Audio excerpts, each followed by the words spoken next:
sea capaz de ir internalizando lo que vamos a ver acá. Por lo tanto, ¿qué le voy a pedir yo? Que vaya revisando periódicamente la info que está acá. Para esta semana que estamos concluyendo, viene por ahí un viernes, bueno, entre tantas que no nos hemos visto y un viernes feriado, por último tiene un poquitito de tiempo para revisar.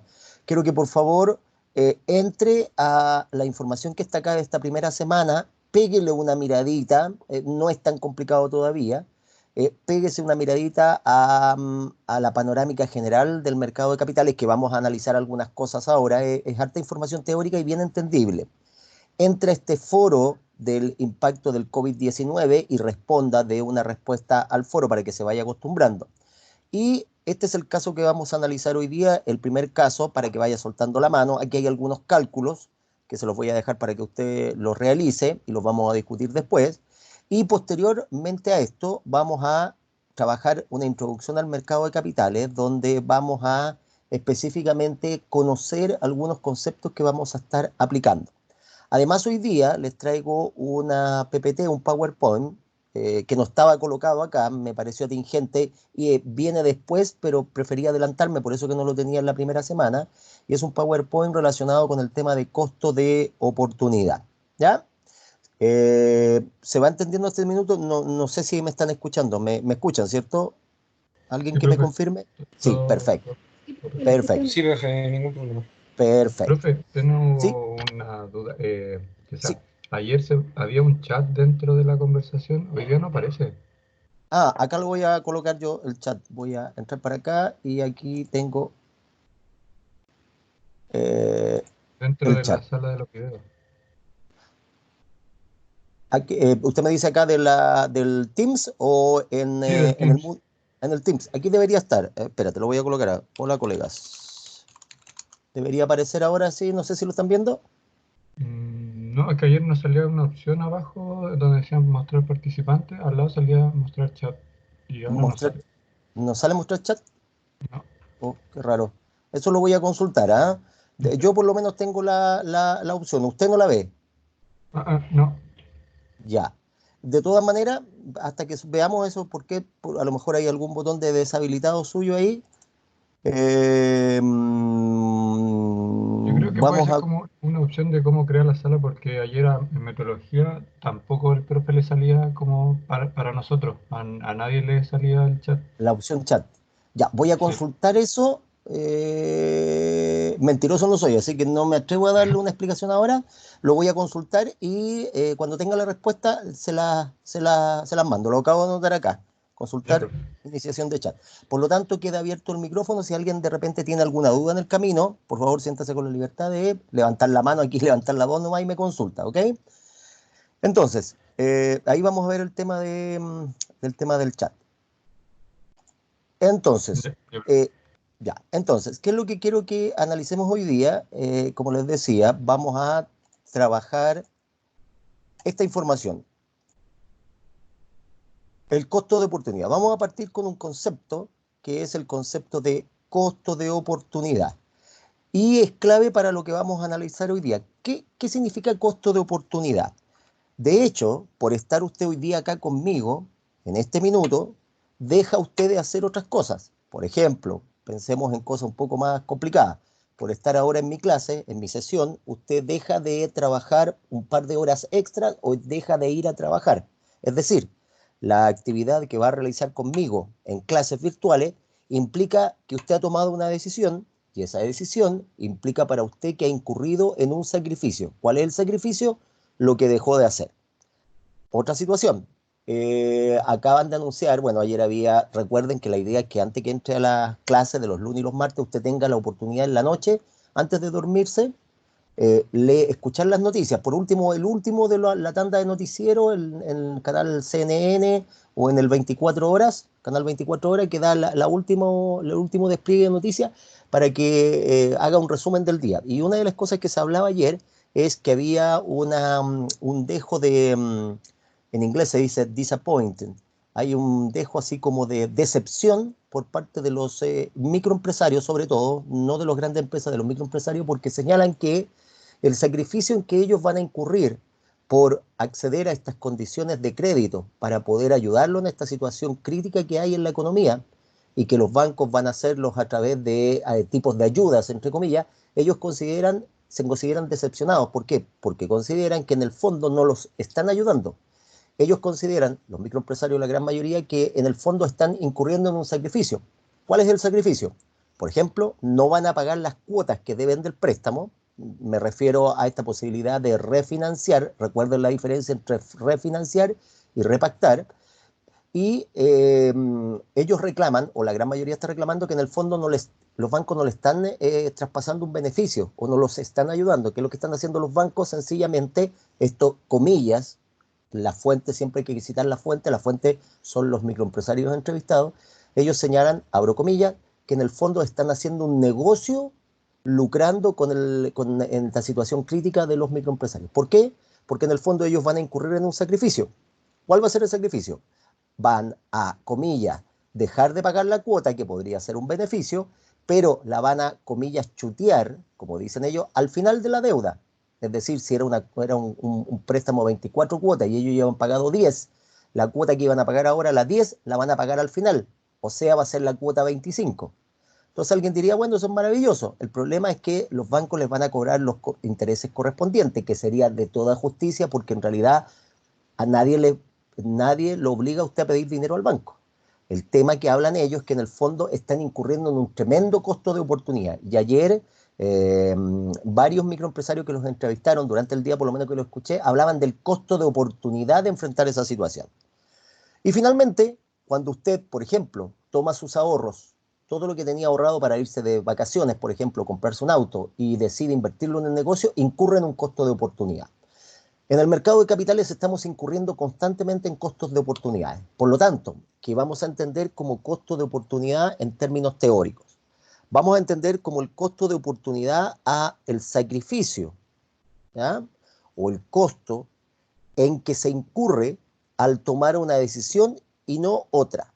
O lo que es lo mismo, es aquel valor o utilidad que se sacrifica por elegir una alternativa específica, por ejemplo, la alternativa A, y no elegir o despreciar una alternativa B. O también lo podríamos relacionar como el camino que significa renunciar a un beneficio que ofrece otro camino u otro proyecto. Si tienen el ramo de evaluación de proyecto, independiente del teacher que les toque, van a hablar mucho del costo de oportunidad y lo van a calcular. El costo de oportunidad no es teórico. Por ejemplo, en este minuto, el costo de oportunidad para mí, de estar en clases con ustedes, es dejar de trabajar en mi proyecto de investigación que estoy tratando de publicar hace años. Todavía no lo he logrado. Entonces, por cada minuto que estoy con ustedes, yo dejo de desarrollar un minuto en mi, comillas, artículo. Pero hasta este minuto, el costo de oportunidad suenan cosas como cualitativas, como cosas de percepción, como cosas más bien sentimentales. Yo puedo calcular el costo de oportunidad. Entonces, por ejemplo, si veo eso, el costo de oportunidad es la opción a la cual se renuncia por realizar un determinado proyecto o acción. Y ahora empieza a tener un poco más de lógica numérica el costo de oportunidad. Por ejemplo, si usted tenía 100.000 pesos ahora y los iba a depositar en una libreta de ahorro que da muy poca rentabilidad, o lo iba a depositar, por ejemplo, más que depositar, iba a comprar acciones, el costo de oportunidad sería la rentabilidad que dejó de ganar por ejemplo, depositarlo en una libreta de ahorro o, por ejemplo, comprar acciones. Por ejemplo, la gente mayor como yo tiene sus dineros depositados en portfolios de instrumentos financieros que administran teóricamente alguien que sabe mucho más que yo, que son los funcionarios o los directivos o los expertos de las AFP. ¿Qué hacen las AFP? Toman mis montos y los invierten en el mercado de capitales. El costo de oportunidad en que incurro yo es dejar de poder utilizar esos dineros que por ley son míos y al dejarlos de utilizar, yo, por ejemplo, ahora dejo de comprarme un auto. Por eso está la discusión de poder sacar entre un 5 y un 10% de mis fondos. Perú se autorizó sacar hasta el 25% de los dineros, que eso va a significar más o menos en términos de soles, que es la moneda peruana, que en promedio el peruano promedio, porque unos van a sacar más y menos, van a sacar más o menos como 500.000 pesos chilenos. Eso es lo que tiene autorizado el gobierno peruano para que saque la comunidad o la gente del Perú para poder resistir esta crisis. En Chile todavía esta cosa no funciona. Entonces, el costo de oportunidad va a corresponder a un costo alternativo. Fíjese que siempre aparece la palabra costo, costo, y uno lo relaciona contablemente con el tema del costo de producción, ¿ah? Costo de la materia prima, costo de la mano de obra. Pero en realidad es un concepto económico y el costo se relaciona con valores, valores no de precios, sino que en el sentido del sacrificio que uno toma por tomar una opción o que uno incurre por tomar una opción. Como ya tengo más o menos la idea de lo que es el costo de oportunidad y ustedes y yo estamos incurriendo en el costo de oportunidad, empecemos a calcularlo. Y para eso veamos un ejemplo súper simple, ¿eh? Una cosa pero muy, muy, muy pedestre, como diríamos. Veamos el costo de oportunidad en esta lámina muy, muy así como de dibujo animado. El costo de oportunidad va a ser el beneficio que usted pudo haber recibido habiendo tomado otra opción. O sea, la rentabilidad que deja de ganar en un fondo mutuo, ese por haber tomado el dinero y haberlo invertido en una pyme, eso se llama costo de oportunidad. Les meto más información en el disco duro que tienen en la cabeza. Ayer se estuvo discutiendo mucho de la posibilidad de que el Estado, el gobierno, el fisco, se endeudara. El fisco todavía no ha querido soltar mucho más dinero y está tratando siempre de ayudar al segmento más pobre, o sea, a los más necesitados. El tema es que la clase media, probablemente ustedes y yo, estamos un poco complicados porque como no somos ni gente de muchos recursos, es decir, no somos grandes millonarios, que son no más allá del 5% de este país, pero tampoco pertenecemos al grupo de alto riesgo, es decir, a los que son, por situaciones de la vida, mucho más pobres. Como estamos al medio, no nos llegan tantas ayudas, porque se supone que nosotros con nuestro trabajo podemos solventar nuestras necesidades. Por lo tanto, hay un problema. El Estado no se quiere endeudar, tampoco quiere emitir más dinero. Hoy día vamos a ver políticas monetarias en el mercado de capitales. Entonces, como no quiere emitir más dinero, no quiere incurrir en un costo de oportunidad. ¿Cuál sería el costo de oportunidad para el Estado? Lo que va a invertir en ayudar a las pymes o, por ejemplo, ayudar a la clase media, si es que lo decide, lo va a tener que dejar de hacer en, por ejemplo, obras viales, construir escuelas o levantar, por ejemplo, eventualmente más hospitales. Allí hay un costo de oportunidad en que también incurre el gobierno. Entonces, veamos este ejemplo súper simple porque ahora le vamos a meter números.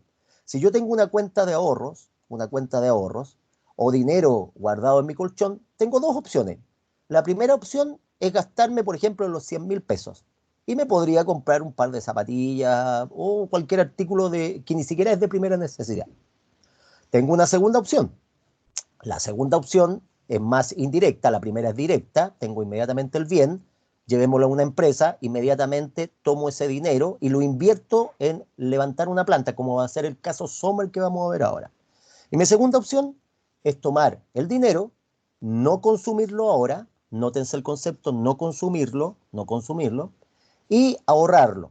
Ese ahorro me estaría dando eventualmente una tasa de interés o de captación, vamos anotando los conceptos, hay dos tasas de interés que ofrecen los bancos, cuando te prestan dinero y cuando te guardan tu dinero. Recuerde que los bancos te guardan el dinero no en una cuenta corriente. La cuenta corriente no te da ganancias ni intereses. La cuenta corriente en el fondo tiene un gasto para ti. Implica que tú tienes que desembolsar para que el banco te guarde el dinero y te ofrezca instrumentos o en este caso productos como son las tarjetas de crédito. Entonces supongamos que mi segunda opción es tomar el dinero y meterlo en un fondo mutuo.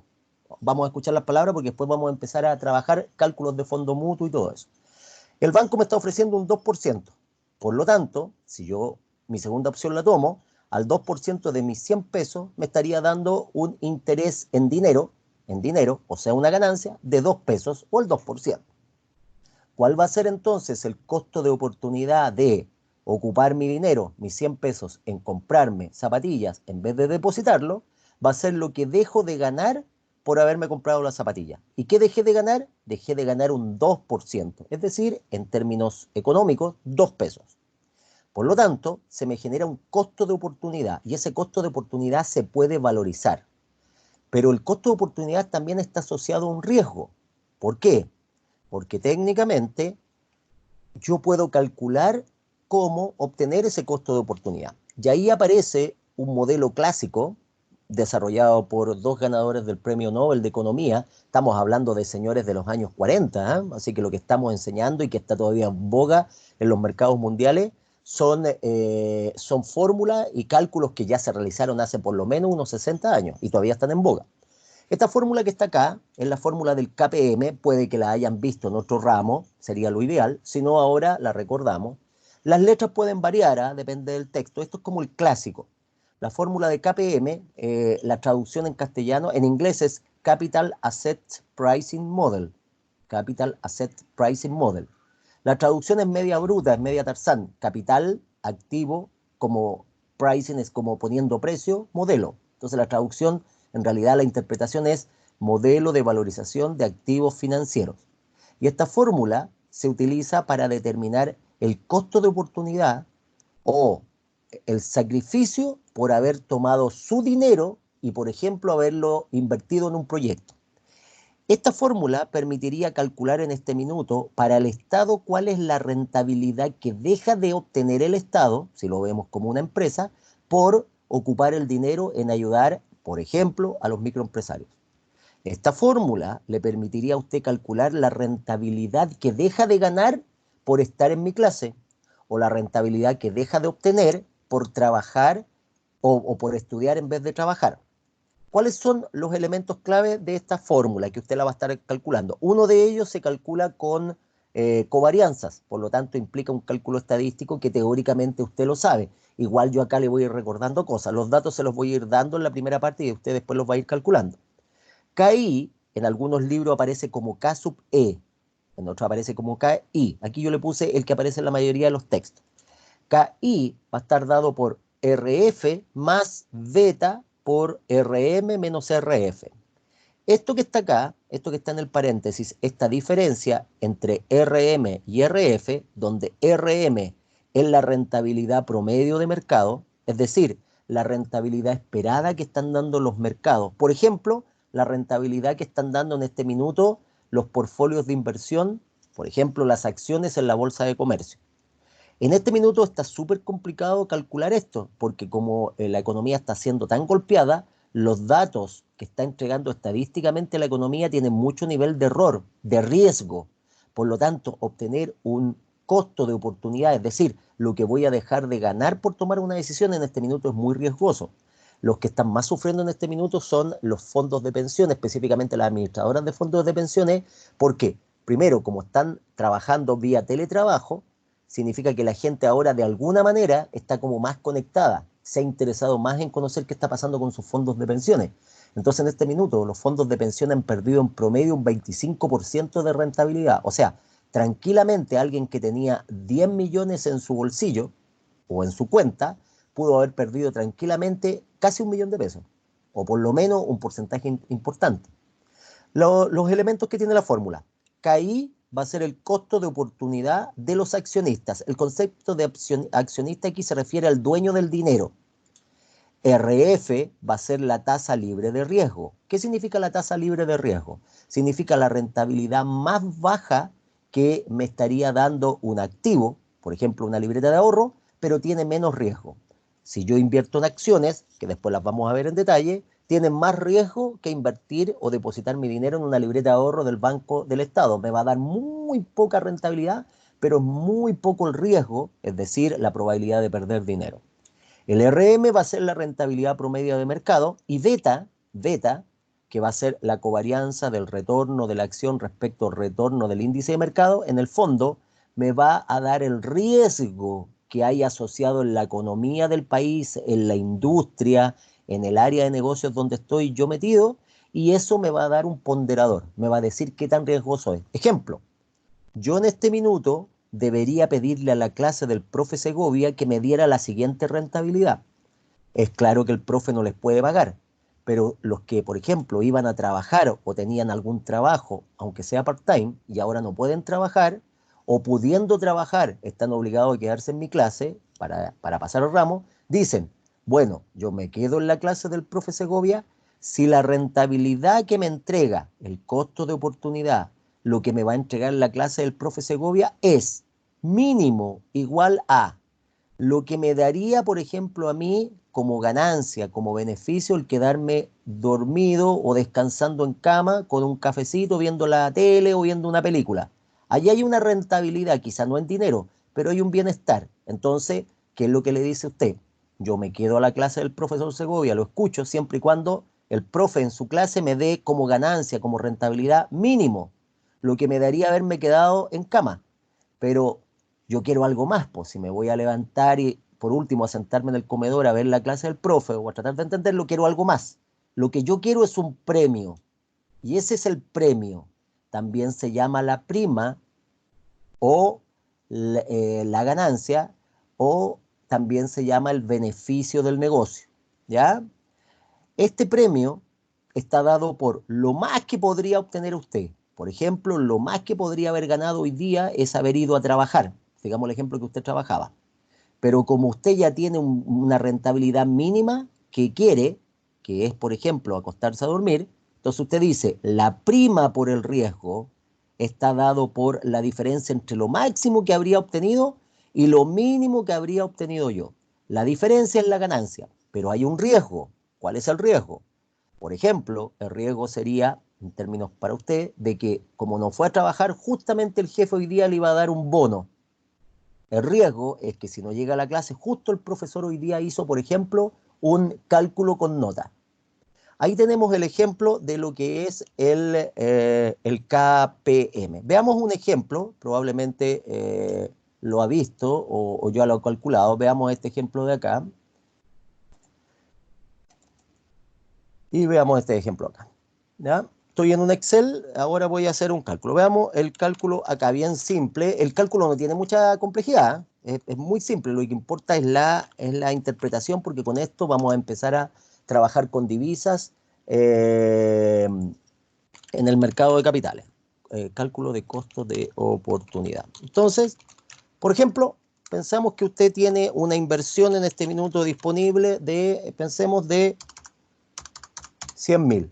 ¿Ah? Pensemos que tiene una inversión de 100.000 pesos. ¿Ah? Y en este minuto, esa inversión en 100.000 pesos, usted la podría invertir y, por ejemplo, meterla en un fondo mutuo. ¿Ah? Después vamos a estar en detalle trabajando lo que es fondo mutuo. Todos estos conceptos, la idea es que usted los vaya por su cuenta también siendo autónomo averiguando, porque yo después doy la definición. Y pensemos que el fondo mutuo me está dando una rentabilidad en este minuto, voy a inventar, de un 0,02%, es decir, una rentabilidad, asumamos, de un 2% anual. Puedo tomar mi dinero y meterlo en un fondo mutuo a un año, interés simple, o puedo tomar mi dinero e invertir en la bolsa. Y la bolsa, con su indicador IPSA, índice de precios selectivo de las acciones, está dando en promedio, ahora está caído, ¿eh? Pero está dando en promedio, voy a inventar, un 11%. Mentira, pero supongamos que un 11%. Entonces yo podría decir, si meto mi dinero en la bolsa, podría obtener una rentabilidad del 11%. Si meto mi dinero en un fondo mutuo, un 2%. Obviamente, la bolsa tiene mayor nivel de riesgo. Es decir, riesgo significa probabilidad de que ocurra un evento que yo no planifiqué.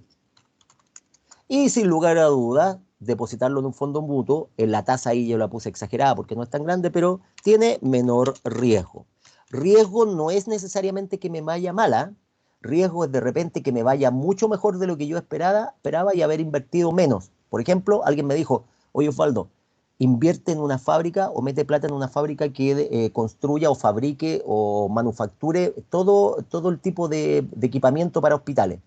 Y yo dije, no, porque en realidad ligerito va a pasar la pandemia. Entonces, resulta que al final, ni Dios lo quiera, esta cosa se puso peor y dejé de ganar mucho dinero. Ahí hay también un riesgo. Riesgo es cuando yo no necesariamente me ocurren cosas malas, sino que no tomo opciones positivas. Entonces, vamos a asumir que hay un riesgo en el mercado. Y ese riesgo es en realidad de el mercado, pero en realidad es el riesgo de la industria en la que yo estoy participando. En este minuto, invertir en la industria automotriz es riesgoso, porque hay un shock de oferta. ¿Qué significa un shock de oferta? Significa que los mercados están deprimidos y las empresas no están produciendo, porque usted sabe que la gente no puede juntarse muchas personas en un espacio cerrado. Entonces la industria, en este caso automotriz, tiene un mayor nivel de riesgo. Otras industrias que hasta hace un par de años eran muy riesgosas, en este minuto han bajado su riesgo porque son más apetecidas. Por ejemplo, la industria química o de la farmacéutica. Como dicen los jóvenes, se están forrando en plata. El riesgo, nosotros lo vamos a medir según se equipare al mercado. El riesgo de mercado, se asume que es un 100% o, si usted quiere, 1. 100% o 1. Entonces, yo puedo estar sobre el mercado en términos de riesgo. El mercado es en el fondo la estructura económica de un país, o puedo estar bajo el mercado. ¿Qué significa estar sobre el mercado? Aparte de lo obvio, significa que, por ejemplo, si mi negocio tiene un 105%, significaría que específicamente si el mercado sube, mi negocio gana un 5% más que el mercado. O sea, si todas las industrias empiezan a irle bien, yo, como tengo mayor nivel de riesgo, voy a ganar más que la industria. Pero ¿cuál es el problema? Cuando las industrias se derrumban y yo estoy sobre el mercado en términos de riesgo, entonces, ¿qué es lo que pasa? Yo pierdo más que el resto de las industrias. O puedo estar under market, bajo riesgo de mercado, por ejemplo, un 95%. ¿Qué significa un 95%? Aparte que bajo el mercado, significa que si los mercados suben, empieza a irle bien a todo el mundo, se mejora la economía del mundo, como esperan ahora que China está recuperándose, dicen que se está recuperando, yo subiría también, pero un 5% menos que el mercado. Esto de acá se traduce entonces en términos decimales: el primero, 1,05, y el de abajo, 0,95. Por lo tanto, si me preguntan a mí, ¿cuál sería la rentabilidad mínima exigida a la inversión? Es decir, ¿cuál sería mi costo de oportunidad por tomar la decisión de invertir? ¿Tomo mis 100.000 pesos y los meto a la bolsa o los meto al fondo mutuo? Entonces, yo calcularía la rentabilidad mínima exigida o costo de oportunidad. Y yo diría que el K sub I va a estar dado igual a el RF, que sería la rentabilidad de más bajo riesgo, en este caso, el fondo mutuo, porque es de los fondos de inversiones, o en este caso la inversión, en la que presenta menor posibilidad de problemas a futuro, por eso que me da tan poco. Entonces, pero yo quiero algo más, me quiero ganar una prima, también se llama el spread, y quiero ganarme un premio. ¿Cuál es mi premio? Lo máximo que podría haber obtenido, menos lo mínimo que obtengo sin mayor esfuerzo. Eso que acabo de escribir es la prima o spread o ganancia o beneficio. Pero esto está ponderado por un riesgo, y ese riesgo es el beta. Aquí el riesgo puede ser sobre, igual o bajo el mercado. Este sería entonces el beta. Aquí estaría el RM o rentabilidad promedio de mercado. Por lo tanto, ¿cuánto yo le pido mínimo que me dé mi rentabilidad? Le voy a pedir mínimo que me dé lo que dejo de ganar más un premio por el riesgo. Entonces, mi RI en este minuto, o rentabilidad promedio de mercado, o costo de oportunidad, va a estar dado por lo mínimo que, comillas, obtendría, que es el 0,02, más una prima por el riesgo, que en este caso sería 0,11 menos 0,02, y todo eso ponderado por el riesgo que tendría este negocio. Pensemos que si es sobre el mercado, ocupemos sobre el mercado, es decir, mi industria, donde yo estoy produciendo, está dando más que el mercado. Si el mercado sube, yo gano más. Si el mercado cae, yo pierdo mucho más que el mercado. Pensemos que es por 1,05. Entonces, ¿sí? El RI, la rentabilidad de inversión. La rentabilidad, también llamada de inversión, en general se conoce como el RM, como la rentabilidad promedio de mercado. También va a escuchar usted que el RM se le habla de riesgo. Es muy común que otros profes hablen de R como riesgo. De hecho, cuando usted dice RF, la traducción es risk free. La traducción siempre es media tarzanesca. Eso es riesgo libre. Entonces, cuando yo hablo del RF, hablo del riesgo libre. Se le conoce también como tasa libre de riesgo. pero en realidad es la rentabilidad de un activo de bajo riesgo. ¿Sí? Sí. Rentabilidad de un activo de bajo riesgo. Y el RF se le conoce, el RM, también es conocido como, en algunos libros aparece como Risk Market. En otro libro aparece como la rentabilidad, como riesgo mercado o riesgo de mercado. Y en otros, que es lo más común, aparece como rentabilidad promedio de mercado. En el ejemplo de arriba, los más conocidos son, por ejemplo, los depósitos en fondos mutuos. Dejo fuera las libretas de ahorro porque las empresas no depositan en libretas de ahorro. Fondos mutuos. ¿Ah? Por ejemplo, bonos, que es lo que vamos a ver, bonos de empresas. Lo que se está viendo ahora, bonos del gobierno o pagarés reajustables del Banco Central. Y la rentabilidad promedio de mercado está dada por el IPSA, es decir, el índice de precio selectivo de las acciones, o lo puede dar el IGPA, índice general de precios de acciones. Vamos a conocer después otros indicadores, vamos a conocer la tasa LIBOR, el Dow Jones, etcétera, un montón de indicadores. Estos dos me indican rentabilidades promedio de mercado. El primero señala la rentabilidad promedio de todas las empresas que son sociedades anónimas abiertas, que están inscritas en la Superintendencia de Valores y Seguros y que cotizan en la bolsa, es decir, que se pueden vender las acciones a cualquier persona o entidad. Y el IPSA son aquellas que tienen mayor presencia bursátil. ¿Qué significa? Son aquellas que más se venden, las que están en el top. No sé si fue con ustedes o con otro curso, conversaba que las bolsas se habían derrumbado, estaban en el suelo, pero había una empresa que es la compañía Empresa Nacional Eléctrica, que tiene su matriz en Italia, y a pesar de que cayeron todas las bolsas, en él, que tiene su matriz en Italia, en Europa, Italia golpeada por el tema de la pandemia, fue la que arrastró al alza la bolsa chilena. O sea, mientras el resto de las bolsas caían, la bolsa chilena se recuperaba o por lo menos no caía tanto, producto de que en él estaba tirando para arriba. En él está dentro del IPSA. ¿Por qué? Porque es una de las que más se cotiza. ¿Ya? Para los que les gusta el fútbol, por ejemplo, en ICPA podrían estar cruzados, blanco y negro, azul azul. No sé si todavía se siguen cotizando esas acciones, pero podrían estar ahí.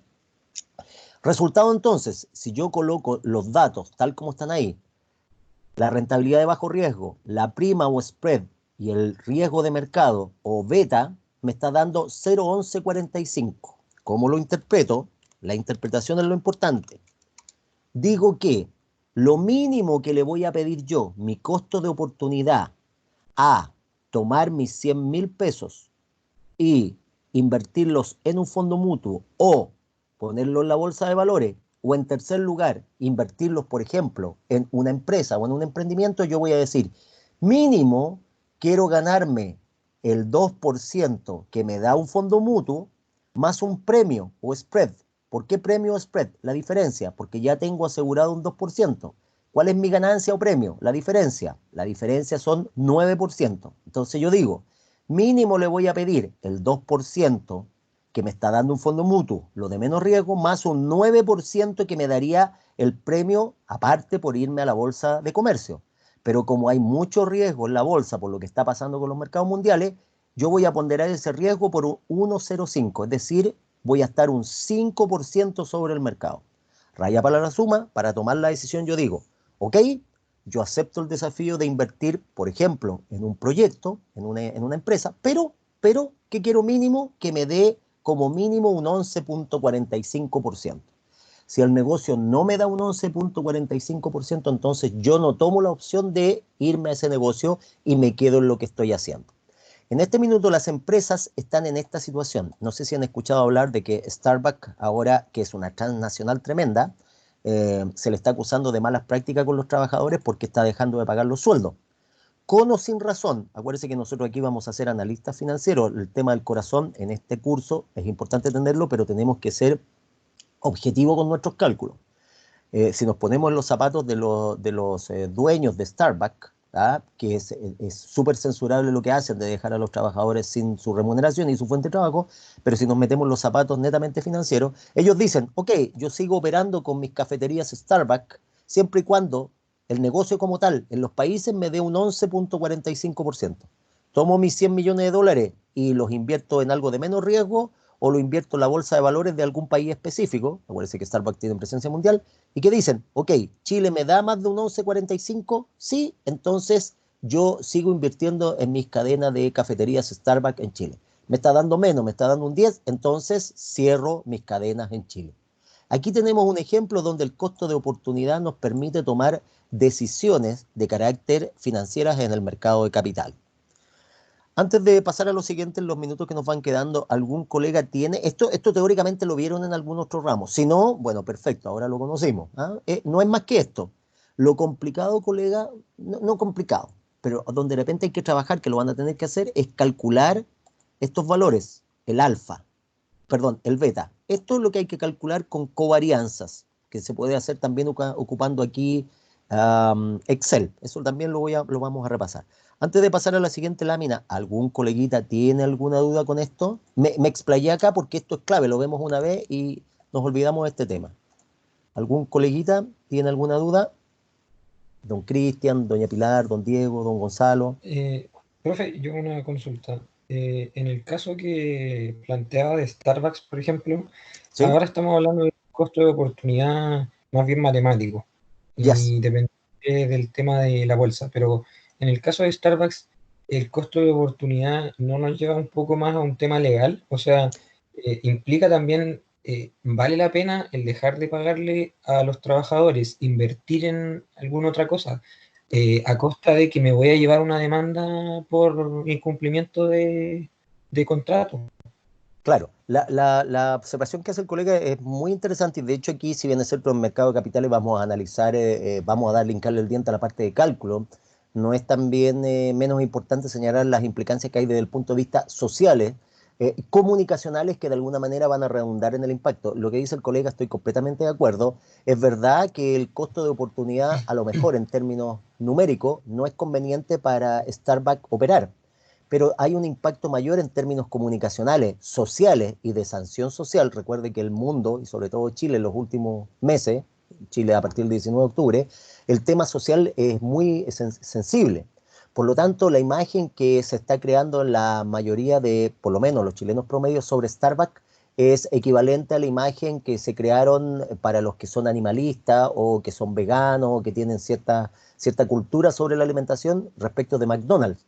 Entonces, McDonald's era sinónimo de comida chatarra y por lo tanto abuso con los animales. Por lo tanto, hay una sanción social. Estoy completamente de acuerdo con lo que dice mi colega. El costo de oportunidad, en este caso para Starbucks, es ponerse en la línea de aquellas empresas que no respetan a los trabajadores y que eventualmente, en los minutos en que necesitan más ponerse del lado del trabajador, sobre todo transnacionales que ganan mucho, o por lo menos que no pierden tanto, lo hayan puesto en el otro lado. Efectivamente. Ahora, ahí entramos a un análisis más bien cualitativo y eso es importante. Ese es un concepto que a lo mejor no se analiza mucho en mercado de capitales, que es la reputación social o la responsabilidad social empresarial. Y eso se puede calcular. O sea, una empresa en este minuto que está ayudando a los trabajadores, que de alguna manera se pone en línea con los trabajadores para conservarles los puestos de trabajo, lo más probable es que va a perder dinero. Su costo de oportunidad va a ser mayor, es decir, el sacrificio por seguir ayudando a los trabajadores. Pero téngalo por seguro que el mercado después de alguna manera reconoce eso. Así que estoy completamente de acuerdo. Ahora, no es ilegal lo que están haciendo. Ilegal sería, por ejemplo, cerrar el contrato y adscribirse a una cláusula mentirosa. O sea, lo más probable es que lo están haciendo, pero no por necesidad de la empresa. O sea, están viendo ahora de que en realidad están dejando de ganar, pero igual podrían seguir. Entonces es un tema bastante interesante que se está discutiendo ahora muy fuerte. ¿Ya? Quiero que veamos ahora, coleguita, teníamos esos datos y quiero que veamos este caso que les voy a colocar. En plataforma, en plataforma les dejé el primer caso que es el de la compañía Sommer. Quiero que soltemos la mano con esto. Hay una panorámica general del mercado de capitales, pero quiero que veamos el primer caso que es el caso Sommer, que está, como les decía, acá. Vamos a ir de nuevo. Vamos a ir de nuevo acá con la plataforma. Les coloqué en la plataforma este caso, el de la compañía Sommer, ¿ya? Primero, un poco para que podamos conocer un formato de caso y entender cómo se van a aplicar, ¿ya? Ustedes me dicen, si me chequea alguien si lo está viendo en pantalla. ¿Se ve el caso? No. No, ya, voy a inmediatamente. No, profe, se ve el Moodle Se ve cerrado. la Ahora sí, pantalla del modo. ahora sí, Sí, ahora sí. ahora sí. Quiero que veamos, para que nos vayamos ambientando. Este es un formato, en los casos yo los divido en 3 etapas. La primera etapa es donde, este es un formato de primera etapa que le llamo yo, donde no son más allá de 2 páginas, poca información, o no, no es poca información, voy a corregir. En realidad la información viene bien dosificada, o sea, está lo justo que necesita para poder tomar una decisión, ¿ya? Tiene siempre un encabezado, porque usted después tiene que preparar un informe. Esta es la parte donde van a tener que trabajar. Recuérdense que el modelo de trabajo virtual debería ser el mismo modelo de trabajo personalizado, tradicional, donde el profe está en sala, con la diferencia que usted no se tiene que desplazar a la sala. Lo que yo estoy haciendo aquí es exactamente lo que hago yo en mi sala de clases. O sea, no es ni más ni menos. La única diferencia es que nos comunicamos por esta plataforma. Entonces, todos los casos que entrega el profe, el primero es para soltar la mano, el segundo ya empieza a tener nota. A partir de la próxima semana ya vamos a tener nuestras primeras evaluaciones. Y la idea en los casos es que hay un análisis, un desarrollo de cálculos, según la materia que estamos viendo, y después hay una presentación de un informe y una exposición. Cuando hablamos de exposición, no es la exposición escolar donde usted se para a hablar con un PPT, como lo estoy haciendo yo ahora para explicar la materia, sino que usted tiene que contestar algunas preguntas siempre pensando en que está trabajando para por ejemplo, su director financiero o el gerente de inversiones, etcétera. Este es un primer caso, es la base para lo que viene en el segundo y el tercer caso, donde se les va a entregar más que más información, información que usted va a tener que clasificar. Aquí la gracia de este caso es que los datos son los justos que va a ocupar, no sobran ni faltan, viene lo justo. Lo que tenemos que llegar a hacer es cuando se le entreguen 3 o 4 páginas de información y usted tiene que ser capaz de clasificar qué información le sirve. Veamos el caso de aplicación, la asignatura y lo que vamos a ver. Estamos en el mercado bancario, específicamente en la política monetaria. Esto usted ya lo estudió en macroeconomía o en economía avanzada. En algún ramo ya lo sabe lo que es la política monetaria. De hecho, se está aplicando ahora. El mercado bancario es lo que nosotros de alguna manera empezamos a estudiar ahora y lo estamos conversando, pero uno sabe lo que es el banco en el fondo. Veamos el caso de la compañía Sommer. La compañía Sommer se dedica a la fabricación de equipos de alta gama para la industria minera. Los casos que vamos a analizar, esta es una metodología de estudio bien importante, donde el alumno más que calcular tiene que ser capaz de ir tomando la información e ir analizándola. Cada párrafo que aparece en los casos es información de alto impacto para su decisión. Por ejemplo, el primero, todos los casos están contextualizados en Chile y en la fecha actual. Este caso está contextualizado ahora. Entonces, si la industria Sommer se dedica a la fabricación de equipos de alta gama para la industria minera, quiere decir que pertenecen a la industria minera. Y la industria minera está relacionada con la industria de los commodities, es decir, de las materias primas genéricas, como son el petróleo, el cobre, la celulosa, la harina de pescado, etcétera. Pero hay otro dato importante, solamente en esa línea o en ese renglón, que es industria minera. No dice si es minera metálica o no metálica. Si es metálica, podría ser el cobre o el hierro, con que se hace el fierro. Pero podría ser no metálica, como por ejemplo el litio. Esos datos son importantes para determinar el beta de la industria porque sí o sí, de alguna manera, nos van a pedir calcular el costo de oportunidad, independiente que en este ejercicio te doy los datos para calcularlo y hacerlo simple. Y además viene otro dato. En el primer renglón, mire, solamente llevamos un párrafo y ya tenemos información que usted debería haber analizado. Estamos en el contexto de Chile, estamos en el contexto del 2020, 7 de abril del 2020, los mercados mundiales todavía no se recuperan, ¿cierto? Y además, a renglón seguido nos dice, los insumos con los cuales fabrica sus productos son comprados en Estados Unidos. Es decir, la empresa Sommer debe importar los insumos, los materiales con que fabrica los equipos para la industria minera. Por ejemplo, taladros o maquinarias de ese tipo. Ese párrafo ya te entregó un montón de información. Estoy en una industria de riesgo, Si es industria minera metálica, por ejemplo, fabrico cobre, fabrico herramientas para la industria minera del cobre. El cobre ahora está cayendo a sus mínimos históricos en precio por libra. Es una industria que está deprimida. Los principales compradores de cobre son los chinos. Los chinos en este minuto han contraído su economía, están comprando menos cobre y están privilegiando sus empresas de cobre y ya no le están comprando a Chile. Por lo tanto, si Sommer fabrica productos para compañías mineras, lo más probable es que las compañías mineras en estos últimos meses están invirtiendo menos en comprar equipo. Como están invirtiendo menos en comprar equipo, la compañía Sommer está vendiendo menos. Por lo tanto, el riesgo asociado a la industria en la cual está metido Sommer aumentó. Pero además me añaden otro dato. Los insumos con los cuales fabrica la compañía los productos se compran en Estados Unidos. O sea, hay un impacto por el tipo de cambio, por el precio de la divisa. Algunos conceptos para que vayan anotando o tomando presente. Divisa, precio de cualquier moneda extranjera. Tipo de cambio, valor o precio de la moneda extranjera en términos de la moneda nacional.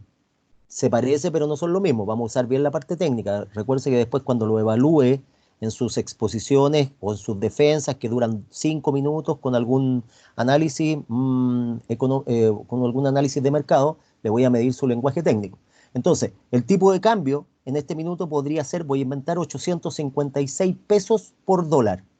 Tipo de cambio, valor de la moneda extranjera, dólar, en términos de moneda nacional, peso chileno. Entonces, el tipo de cambio es 8,56. Divisa, cualquier moneda extranjera que no sea nacional. Otro concepto, apreciar, depreciar, revaluar, devaluar. En la televisión, recuerden que el otro día le decía que estamos rodeados de gente ignorante que habla muchas tonteras en televisión. Entonces, generalmente se dice que los jóvenes no saben nada. Como usted es joven y está aprendiendo finanzas, tiene que manejar buenos conceptos. En la televisión de repente usted escucha hablar a un señor que dice, se revaluó el dólar, se devaluó el dólar, se revaluó el peso, se depreció el peso, y lo ocupan como sinónimo. En la práctica no tiene tanto impacto equivocarse, pero como nosotros estamos aprendiendo bien finanzas, aprendamos bien los conceptos. Cada vez que usted escuche hablar del concepto depreciar, vamos a referirnos a la moneda nacional. La moneda nacional, si yo soy chileno, el peso, esa es la que se aprecia o sube de valor, o se deprecia o baja de valor. Cuando hablamos de devaluar o revaluar, nos referimos a la divisa o a la moneda extranjera. En estricto rigor, apreciar y revaluar es similar, que van para arriba, y depreciar y devaluar significa que van para abajo. Entonces, en resumen, el peso chileno se deprecia, es decir, baja de valor, cuando la moneda extranjera o divisa se revalúa. ¿Qué significa eso? Que cuando yo necesito más pesos chilenos para comprar un dólar, sube a 8.50, 8.60, 8.80, 8.90, la moneda extranjera o divisa se está revaluando y la moneda nacional se está depreciando. Bien. En la actualidad, esta compañía evalúa un proyecto de expansión que implica construir una nueva planta productiva en Chile. Nótese, empresa dedicada a fabricar herramientas o equipos, ojo, de alta gama. De alta gama quiere decir que son maquinarias o equipos que son de alto nivel tecnológico. Fabrica los productos con partes y piezas que trae de Estados Unidos. O sea, tiene dos impactos: la industria minera, China, Estados Unidos, guerra comercial, COVID-19, más impacto en los tipos de cambio, moneda extranjera, que se ha disparado. En la actualidad, más encima, 2020, marzo, abril, evalúa un proyecto de expansión que implica construir una nueva planta productiva en Chile, o sea, costo de oportunidad. ¿Tomo el dinero en la planta o espero que pase toda esta situación? Se sabe que los dueños de la compañía son adversos al riesgo.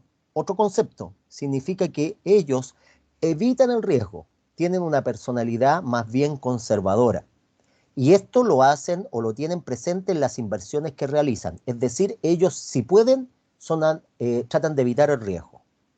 Respecto de la inversión requerida para este proyecto, el monto asciende, este es un ejemplo chico para poder calcular, a los 55 millones de pesos. Podría haber sido dólares, pero pusimos en pesos. Datos: se sabe que el riesgo asociado a la industria en la cual opera la compañía Sommer S.A. es un 2% sobre el riesgo de mercado. Significa entonces que en esta economía, Chile para este ejemplo, si el mercado tiene un 100% de riesgo o 1 en número, esta industria en la cual opera Sommer, que es la industria minera, se calcula que es un 2% sobre el mercado. Por lo tanto, el beta de la industria en la cual opera Sommer es un 102%. Se sabe que la rentabilidad de un pagaré del Banco Central es de un 3%. Pagaré del Banco Central. Macroeconomía 1 o economía avanzada. Es un bono que vende el gobierno que no lo compran las personas normales y corrientes, lo compran grandes conglomerados empresariales o los bancos centrales de otros países, y en el fondo ese bono es un instrumento de bajo riesgo. ¿Por qué de bajo riesgo? Porque los intereses que va a pagar el bono, el pagaré del Banco Central, los paga el Banco Central, que es el país, es el fisco. Por lo tanto, el nivel de riesgo es mínimo, distinto si es un bono de empresa que emite una empresa privada, porque si la empresa quiebra no va a pagar los intereses. Entonces, el pagaré del Banco Central, el 3% sería el ERF. Y finalmente, la rentabilidad del ICPA, Índice General del Precio de las Acciones, o sea, la rentabilidad promedio, esto es un dato mentiroso para el ejercicio, para el año 19, la rentabilidad promedio de las 240 empresas que componen la Bolsa de Valores en Chile, 240 empresas que cotizan, es o fue un 19.2. En este párrafo están los datos para el costo de oportunidad que va a exigir Sommer por el proyecto. Entonces, tengo varios datos ya, tengo para armar mi discusión y tomar una decisión. En el siguiente párrafo, con la asunción del nuevo gobierno, pensemos que hay un gobierno funcionando que está actualizando ahora esto, está actualizado.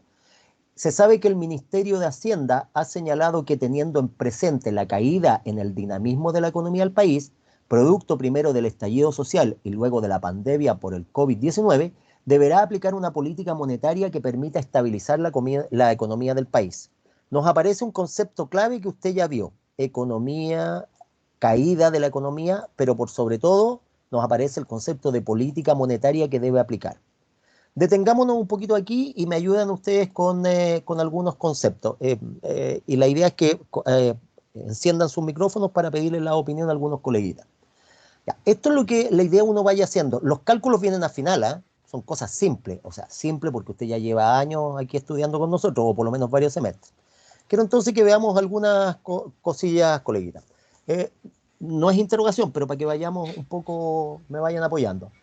Don Cristian, le quisiera consultar yo, en simple, bien en simple, ¿sí? ¿Me podría don Cristian decir qué entiende usted en simple por política monetaria?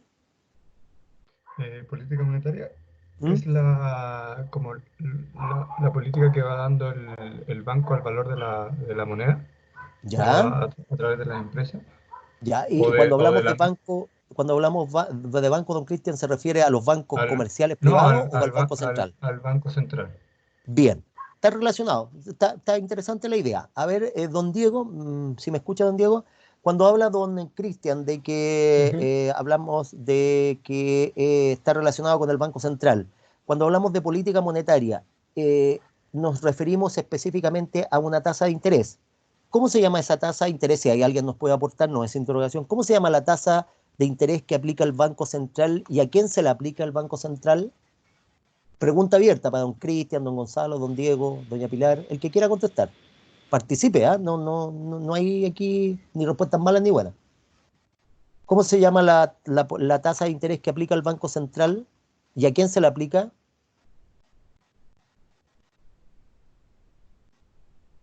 ¿Te acuerdas alguien de eso? Em, Participe, no me equivóquese. Ojo, aquí recuerde, esto es lo mismo que si hubiésemos estado en clase, así que participe. Aquí no hay respuestas ni malas ni buenas, así que tranquilo. ¿Eso no sería como la inflación, profe? Está relacionada con la inflación, pero la inflación se mide con un índice, un indicador que se llama el IPC, Índice de Precio al Consumidor. Está Ah, relacionado, pero no es. Les ya. ayudo, les ayudo. El Banco Central cobra una tasa de interés. Los bancos, comerciales o privados, nos cobran una tasa de interés a los clientes. personas naturales como ustedes y yo que vamos y pedimos dinero al banco, y personas jurídicas como las empresas que van a pedir dinero para sus proyectos. La tasa que nos cobra el banco es una tasa de interés, y esa tasa de interés, cuando el banco nos presta dinero, anótelo, es la tasa de colocación. El banco nos cobra una tasa de colocación que es la tasa de interés. Por ejemplo, voy a inventar, por un préstamo a 24 cuotas por un crédito de consumo, este es un invento, el banco me está cobrando una tasa de interés anual de un 2%. Significa que si me presta 1.000.000 de pesos, al año, en interés simple o compuesto, dependiendo, me va a cobrar un 2% de interés. Ese es el interés que me cobra el banco por un préstamo. Se llama tasa de colocación, porque el banco toma dinero y lo coloca en el mercado. El banco me ofrece una tasa a mí, me dice, don Osvaldo o señor empresario, su dinero que no lo está ocupando, deposítelo en un producto de mi banco, en un fondo mutuo, en un depósito a plazo. Y el banco me ofrece una ganancia.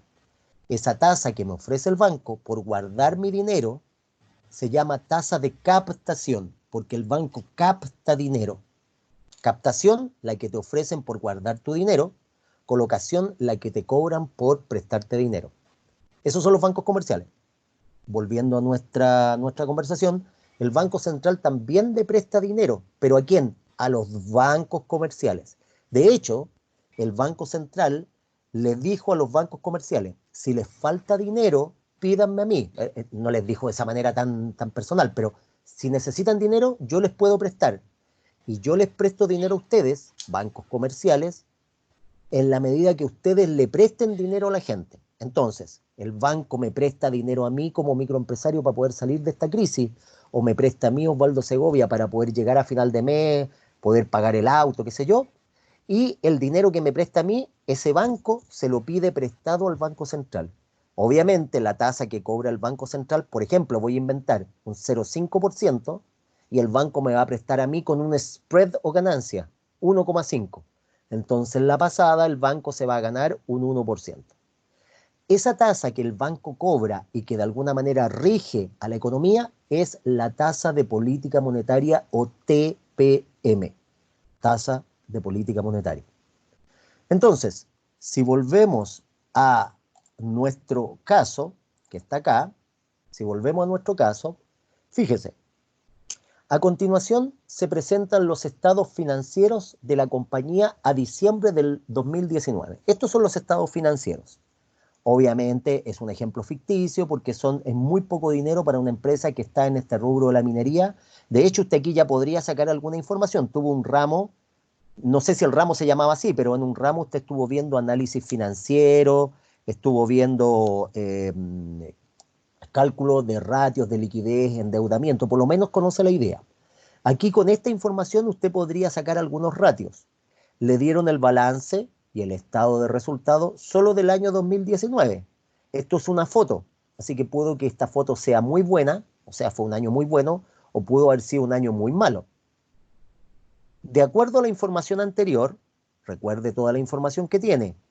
Empresa Sommer, metida en la industria de la minería, no es una compañía minera, produce maquinaria para las compañías mineras, que tiene que importar desde Estados Unidos las partes y piezas para ofrecer sus productos, quiere levantar una nueva planta, se sabe que los inversionistas son adversos a riesgo, no les gusta incurrir en mucho riesgo, no les gustan las sorpresas, tienen que invertir 55 millones de pesos, esos 55 millones tienen un costo de oportunidad porque podrían haberlos guardado, podrían haberlos metido, por ejemplo, podrían haberlos metido en un pagaré del Banco Central y se habrían ganado un 3% y se van para la casa.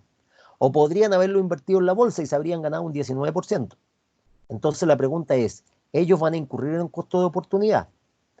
Para más remate, en la economía del país, el Ministerio de Hacienda aplicó una política monetaria que permite estabilizar la economía del país. La pregunta que yo hacía, ¿cuál era la tasa de interés del Banco Central? La TPM. Ahora, la política monetaria, ahí el coleguita me explicaba, la aplica el Banco Central y de alguna manera busca impactar en el nivel de liquidez de la economía. Este concepto que acabo aquí de colocar es el que se está aplicando ahora. El gobierno en Chile en este minuto está aplicando una política monetaria. Y las políticas monetarias son de dos tipos. Hay políticas monetarias monetarias. Una de carácter expansiva, y hay política monetaria de carácter contractiva. Y por ahí el coleguita que habló del IPC, de alguna manera estuvo relacionado con el tema de la política monetaria expansiva y contractiva. ¿Cuándo es expansiva? Cuando se busca aumentar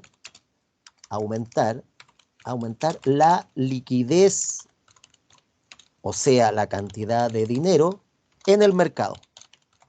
Yo quiero que haya más dinero en el mercado, por razones obvias. En la medida que haya más dinero en el mercado, la gente compra más, la gente al querer comprar más, las empresas van a fabricar más y por lo tanto, ¿qué es lo que va a pasar con la economía? Se va a dinamizar. Es lo que se busca hacer ahora.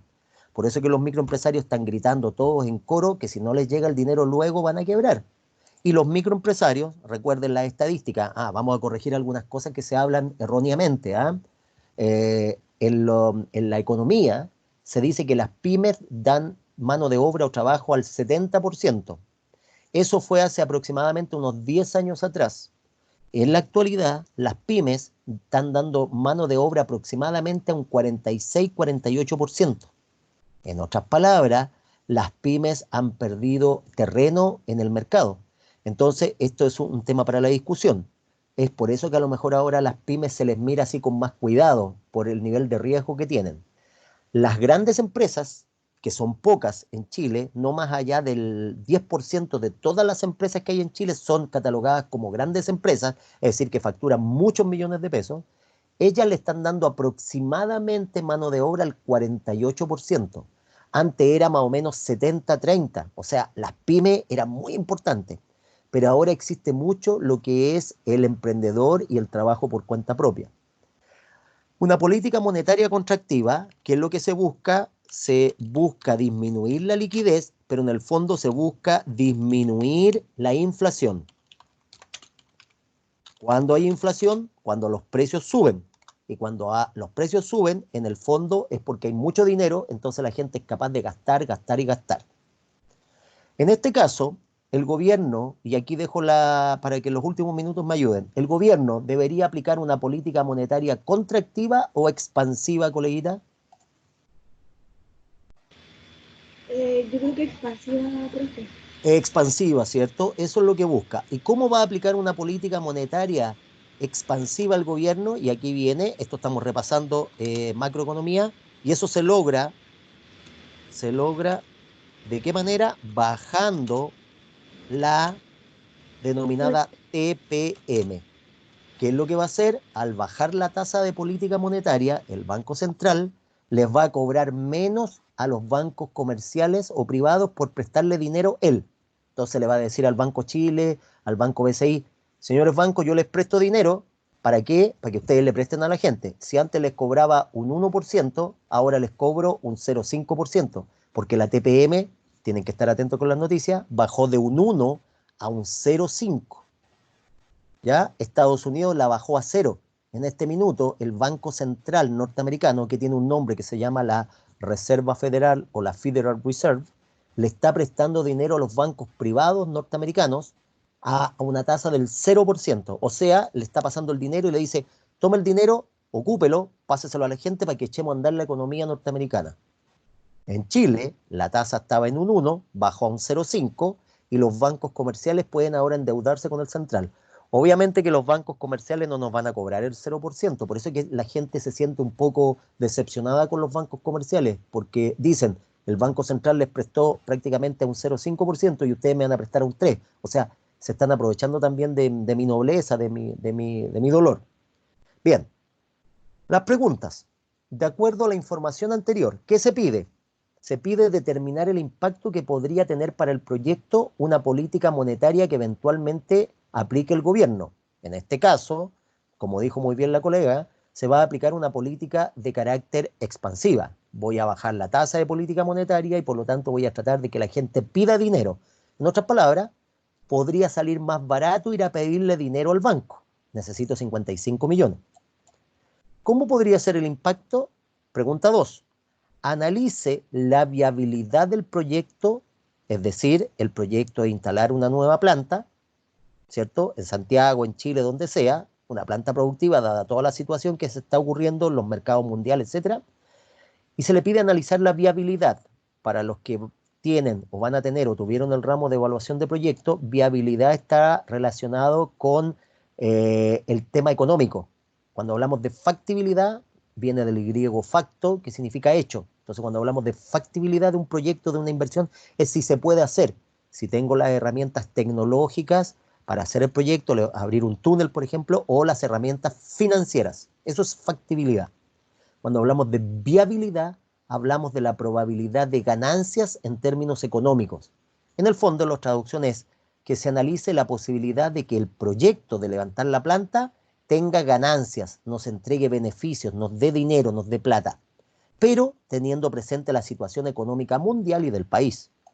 Esta pregunta parece una pregunta de clase, pero en este minuto esto es lo que se están preguntando las empresas. ¿Sigo o no sigo con mis proyectos? Lo conversábamos el otro día. El 70% de los proyectos inmobiliarios en Chile están detenidos.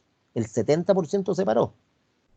Tercero, determine la rentabilidad mínima exigida a la inversión, o sea, estamos hablando de lo que usted ya maneja, el KPM, es decir, el K sub I. Se les pide calcular la rentabilidad mínima exigida teniendo presente el costo de oportunidad del proyecto. Tal como lo vimos anteriormente, yo digo cuánto le voy a exigir mínimo al proyecto. Y finalmente, necesito que usted haga un breve análisis financiero que permita evaluar la factibilidad de alcanzar el apalancamiento financiero. Apalancamiento. Nos vamos a ir con los últimos, aprovechemos hasta el último minuto. Apalancamiento. Cuando escuchemos hablar del concepto apalancamiento, nos vamos a estar refiriendo específicamente a financiamiento. Cada vez que usted escucha hablar de apalancamiento, apalancarse es financiamiento, y principalmente financiamiento que viene de afuera de la empresa, externo. Es con pasivos, es decir, con deuda. De aquí en adelante, cuando usted escucha hablar la palabra o el concepto apalancamiento, sobre todo escucha hablar a los políticos, escucha hablar en la televisión a la gente, dice, vamos a apalancarnos, vamos a apalancar este proyecto. Los políticos dicen en el Senado, el gobierno tiene que apalancarse, hay que apalancar al microempresario. Apalancar significa conseguirle financiamiento al empresario, al microempresario, a la empresa que venga de afuera. ¿Qué significa de afuera? Que no lo ponga él. Se llama financiarse con pasivos o con deuda. Bien. ¿Qué se les va a pedir, coleguita? Para la próxima sesión, que es el martes, necesito que estas 4 preguntas sean analizadas por ustedes. Vamos a partir los primeros 20 minutos con el análisis de esto. Les voy a pedir su opinión respecto a este análisis, a esto que está acá, y lo vamos a discutir. Esto es en cámara abierta para que vayamos discutiendo qué opinan de estos cálculos. Pueden compartirse entre ustedes la información, calcularlo si quieren, prestarse los datos, y la idea es que tengamos nuestro primer caso. En esta oportunidad no tienen que entregarlo todavía, porque la entrega se hace con una pauta. Dígame. ¿Va a ser para el lunes o para el martes? Dejémoslo para el día martes para que no les mate el fin de semana, porque a lo mejor quieren descansar. Pero para el día martes, porque el lunes vamos a avanzar con otra cosa y nos vamos a meter con los mercados bancarios en detalle. Por lo tanto, esto lo vamos a dejar para el martes. Yo, de todas maneras, la gracia de la plataforma, acá, la gracia de la plataforma esta, es que yo les voy a colocar siempre lo que necesitan tener con la información al día. Por lo tanto, cuando ustedes entren a la plataforma acá, aquí yo les voy a poner un aviso. Aquí va a estar el aviso y les voy a decir para cuándo es el trabajo. La próxima semana inauguramos los controles. Vamos a hacer controles de verdadero y falso. Voy a mostrar aquí un control para otro ramo, un control que hay fijado para otro ramo que hago yo. Por ejemplo, mi otro ramo tiene que hacer el caso Lleida. Y en el caso Lleida tienen que tomar decisiones respecto si es factible realizar una inversión de largo plazo, pero haciendo cálculos de finanzas 2. Entonces va a ir así la tarea, en este caso la conversamos, igual yo la voy a subir ahora para que quede de esta manera, y tienen específicamente, mis alumnos de finanzas 2 tienen un primer test. Nosotros vamos a colocar siempre el día martes, el segundo día de clases, un test o un control de 10 preguntas de verdadero y falso y otras de alternativa que nos va a permitir ir revisando la materia de las últimas 2 clases.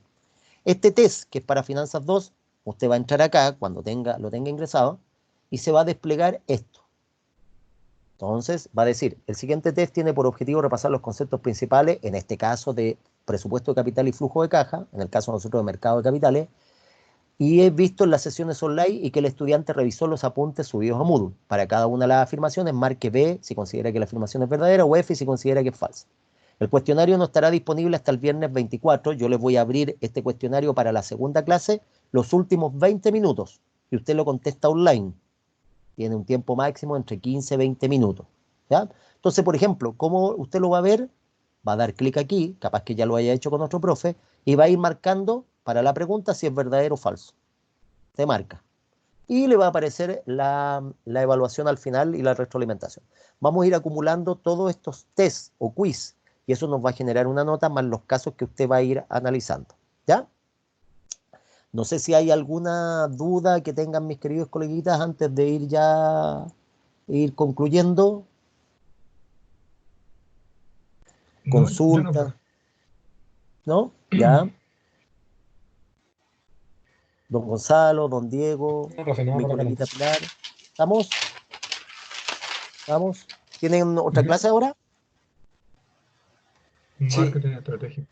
Ah, ya. Bueno, siendo las 9:33, coleguitas, los voy dejando. Quiero darles, como siempre, los mayores agradecimientos. Primero, por la deferencia y la buena voluntad que han tenido de seguirnos hasta este minuto. Es de esperar que nos vaya hiper bien. Repasen la materia que está en la plataforma.